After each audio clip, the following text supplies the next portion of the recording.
Supreme court మన భారతదేశంలో అత్యున్నత న్యాయస్థానం కదా. అది ఒక తీర్పు ఇచ్చిందంటే ఇక అది శిరోధార్యం. కానీ అది ఇచ్చిన తీర్పులను కూడా కొన్నిసార్లు మన సమాజంలో ప్రతి ఒక్కళ్ళు కూడా ఇదేం తీర్పు అనే సందర్భాలు ఉన్నాయి. అటువంటిది ఒక తీర్పు. విద్య, ఉద్యోగం, కళ్యాణం, అనారోగ్యం, విదేశీ ప్రయాణం, అనేక రకాల సమస్యలకి శాంతి పూజ చేసి రక్షలు ఇవ్వబడును. ఓం శ్రీ దుర్గా భవానీ జ్యోతిష్యాలయం. ఏకంగా పెళ్లికి ముందు లైంగిక సంబంధం, శారీరక సంబంధం కలిగి ఉన్నారు. ఆడ మగ ఇష్టపడ్డారు, మేజర్లు. ఓకే ఓకే అర్థం కాలేదా? ఓకే అండి, తప్పు కాదు. ఇక్కడ ఉన్న కండిషన్ వేరు. ఇప్పుడు నేను చెప్పబోయే కేసుకు సంబంధించి ఎస్, అతను అర్హుడే పోలీస్ జాబ్కి అంటారు మీరు.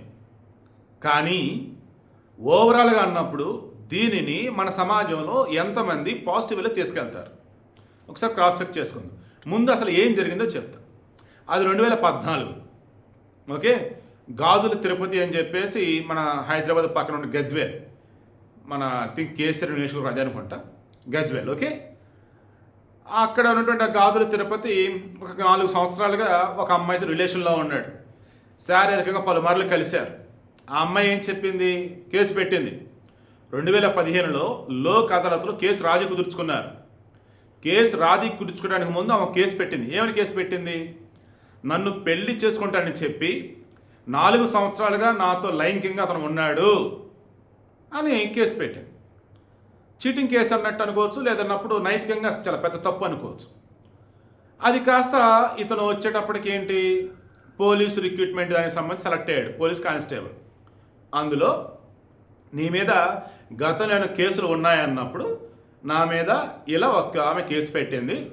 బట్ 2015లో లోక్ అదాలత్లో రాజీ కుదుర్చుకున్నామని చెప్పాడు.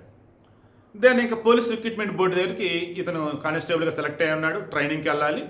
ఇక అప్పుడు చెక్ చేస్తున్నప్పుడు ఇదేంటి, ఒక అమ్మాయిని పెళ్లి చేసుకుంటా అని చెప్పి పెళ్లి చేసుకోకుండా వేరే అమ్మాయిని పెళ్లి చేసుకున్నాడా? దాంతో ఆమె వచ్చి కేసు పెట్టిందా? ఆ కేసు పెట్టిన తర్వాత లోక్ అదాలత్లు రాజీ కుదుర్చుకున్నారా? అబ్బే, ఇటువంటి పోలీస్ కానిస్టేబుల్ పనికిరాడయ్యా, ఏ క్యారెక్టర్స్ లేదండి అని ఉద్యోగం ఇవ్వాల. దాంతో అతను పోరాడాడు. చివరికి సుప్రీంకోర్టు దాకా వచ్చారు.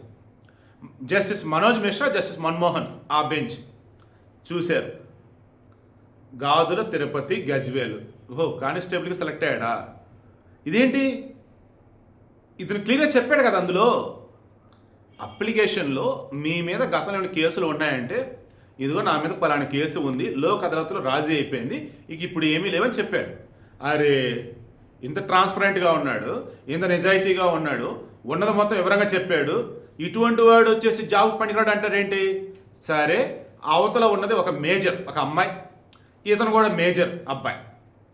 ఇద్దరు మేజర్లు ఇష్టపూర్వకంగా శారీరకంగా కలిశారు. ప్రతిబంధం కూడా పెళ్లిదా కావాలంటే అయ్యేది కాదు. Note my point. ఓకే, ప్రతిబంధం పెళ్లి వరకు రావాలంటే అయ్యేది కాదు. ఎన్నో బంధాలు పెళ్లి వరకు రాకుండానే మధ్యలో విడిపోతున్నాయి, చీలిపోతున్నాయి, ఆగిపోతున్నాయి.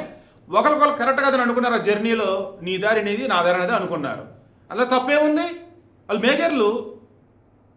క్లియర్గా ఇదే సుప్రీంకోర్టు నీ పెళ్ళాంకి నీ వల్ల కొడుకు పుట్టకపోయినా, వేరే వాడి వల్ల కొడుకు పుట్టినా వాడు నీ కొడుకు అని చెప్పినటువంటి గొప్ప కోర్టు రాయన మన కోర్టులు. తర్వాత పెళ్ళయి నీకు భార్య ఉన్నా, నీకు మూడొచ్చి అవతల ఇంకొకరు ఆమెతో నువ్వు శారీరకంగా కలిస్తే ఆమెకు నువ్వు బాగా నచ్చి, నీకు భార్య ఉంది బట్ వేరే ఆమెకు నువ్వంటే ఇష్టం, నీకు ఆమె ఇష్టం, వెళ్ళి కలిసావు. ఇద్దరు మేజర్లు ఒకరిని ఇష్టపడి కలిశారు, తప్పు కాదు, కేసు కాదు. అలాగే భార్య కూడా మొగుడన్నా వేరే మగాడు నచ్చినడితో వెళ్ళి ఎంజాయ్ చేసింది. ఇటు కేసు పెట్టలేడు, కేసు పెట్టిన కేసు తీసుకోలేడు. మహా అయితే దీన్ని సాగొచ్చు, డైవర్స్కి వెళ్ళిపో, అంతే. నిన్న కూడా ఒక తీర్పు ఇచ్చింది కదా, ఇట్లాగే ఏదో వేశ్యలకు సంబంధించి. బలవంతంగా ఆడవారిని వ్యభిచారంలోకి దించితే తప్పు, పిల్లల్ని వ్యభిచారంలో దించితే తప్పు, అంతే తప్ప ఆడది తను బతకడానికి డబ్బు కోసమైనా తన శరీరాన్ని అమ్ముకుంటే అది తప్పు కాదు. కేవలం మీద కేసులు పెట్టొద్దు.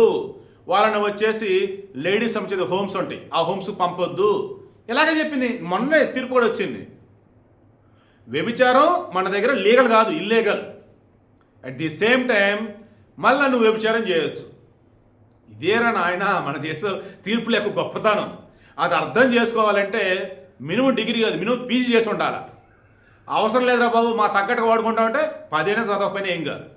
ఇప్పుడు కూడా ఇక్కడ ఎస్ ఐ టు సపోర్ట్ గాజులు తిరుపతి. కానీ అక్కడ ఆ అమ్మాయి రాజీ కనుక కుదుర్చుకోవడం ఉన్నట్టయితే ఇతని లైఫ్ ఎండ్ అయిపోయారు. రాజీ కుదుర్చుకుంది ఆ అమ్మాయి ఏమన్నట్టు, పెళ్ళికి ముందు ఒకరినొకరు ఇష్టపడ్డాం, మేజర్లు ఇద్దరం శారీరకంగా కలిసాం. బట్ ఇప్పుడు అతను వేరే పెళ్లి చేసుకున్నాడు, నన్ను మోసం చేసి నేనే కేసు పెట్టా. బట్ ఇప్పుడు నాకు అతను వద్దు, అతని దారి అతనిది, నా దారి నాది. నన్ను కాదని వేరే పెళ్లి చేసుకున్నట్టు నాకే సంబంధం, నాకు వద్దని చెప్పి ఆమె అంది. థ్యాంక్స్ అమ్మని చెప్పి అతను అన్నాడు. అఫ్కోర్స్ లీగల్గానో బయట పెద్దవాళ్ళ సమక్షంలో ఎంతో డబ్బులు సెటిల్మెంట్ అయిపోయి ఉండిద్ది అది. ఇప్పుడు ఏం చెప్పి సుప్రీంకోర్టు జరిగింది మొత్తం చెప్పాడు. ఆమె మేజరు ఇతను మేజరు, ఇద్దరు మేజర్లు కలిశారు పెళ్లికి ముందు. అయితే ఏంటి, శారీరకంగా కలిసినంత మాత్రాన అది పెళ్లి వరకు ఎలా వచ్చింది, అన్నీ రావు కదట. సో ఇమీడియట్గా పోలీస్ రిక్రూట్మెంట్ బోర్డు ఇతనికి జాబ్లోకి తీసుకోవాలి, ట్రైనింగ్ కానిస్టేబుల్గా తీసుకొని ట్రైనింగ్ ఇచ్చి అతనికి పోస్టింగ్ ఇవ్వండి అన్నారు. సో మొత్తానికి మరో సంచలన తీర్పు మన భారతదేశంలో. ఓరే భగవంతుడా ఏందయ్యా ఈ తీర్పు అని కొంతమంది, మరే మజా వచ్చింది, ఇది సూపర్ తీర్పు అని ఇంకొంతమంది వచ్చేసి కలికాలం ఏంటో ఈ తీర్పు అని కొంతమంది, ఇంకొంతమంది దిక్కుమాలిన వెస్ట్రన్ కల్చర్ మొత్తం పట్టుకొచ్చి మన దగ్గర రుద్దేస్తున్నారు, మన భారతీయ సంస్కృతి సంప్రదాయం తుంగలో తొక్కేస్తున్నారు. మునుముందు ఇంకెన్ని ఘోరాలు చూడాల్సి వచ్చిద్దో, పెళ్లికి ముందే ఇక అన్నీ జరుగుతూ పోతా ఉంటే ఇక పెళ్లికి విలువేంటి, పెళ్లి తర్వాత ఆ బంధం యొక్క గొప్పతనం ఏమిటి అని అంటున్నారు. మీరేమంటారు? కామెంట్ తెలియచేయండి.